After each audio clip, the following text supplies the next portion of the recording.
First, a party political broadcast by the Labour Party.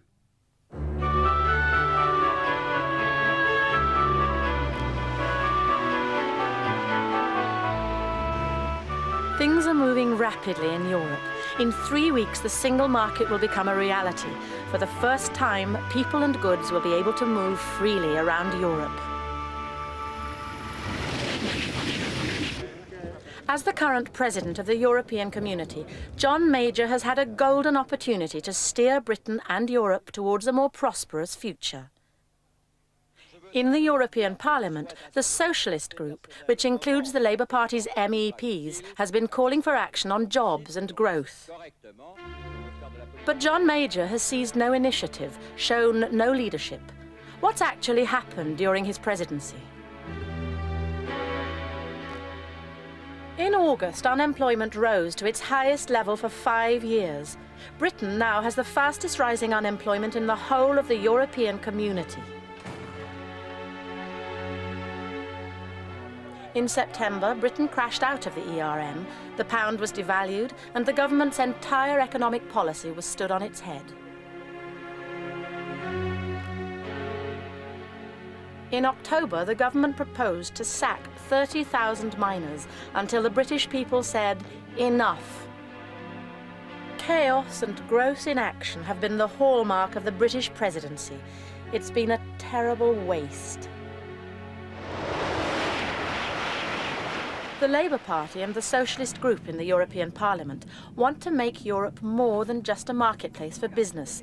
We want to see it become a real community of people, giving employees a fair deal and offering all its citizens a better standard of living.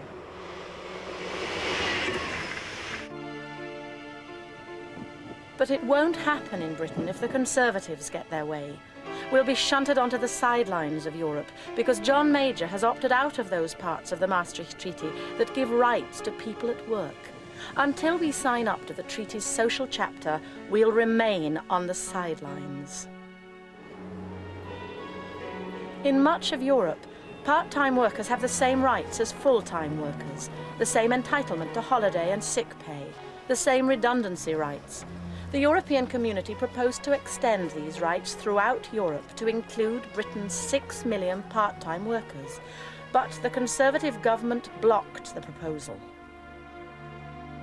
We want Britain to be a leading power on the European stage, setting the agenda, working to get us out of recession, with Europe-wide action on jobs, investment and training, working with our partners to build a peaceful, fair and prosperous society. That's the kind of society John Smith wants to see, and that's why he believes Britain must play its full part in Europe to bring the widest possible benefits to us here in Britain. With more members in the European Parliament than any other political party, Labour is an important force. Labour MEPs are members of the Socialist Group, the largest and most influential group in the Parliament. They're elected to speak for Britain. Technology. But if they're to succeed fully, they need the support of the British government. They're just not getting it. Things could be very different.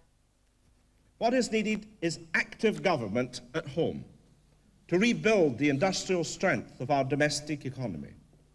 An active government also at the community level to coordinate initiatives with our partners to tackle the problems that we share.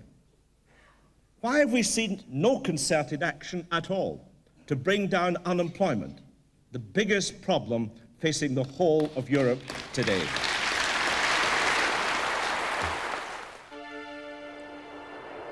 As the British presidency draws to a close, European leaders will meet in Edinburgh this weekend. Will John Major listen to the voice of the British people and the demands of European socialist leaders and put jobs and growth at the top of the agenda?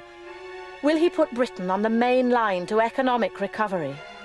Or will his presidency fade away in failure and wasted opportunity?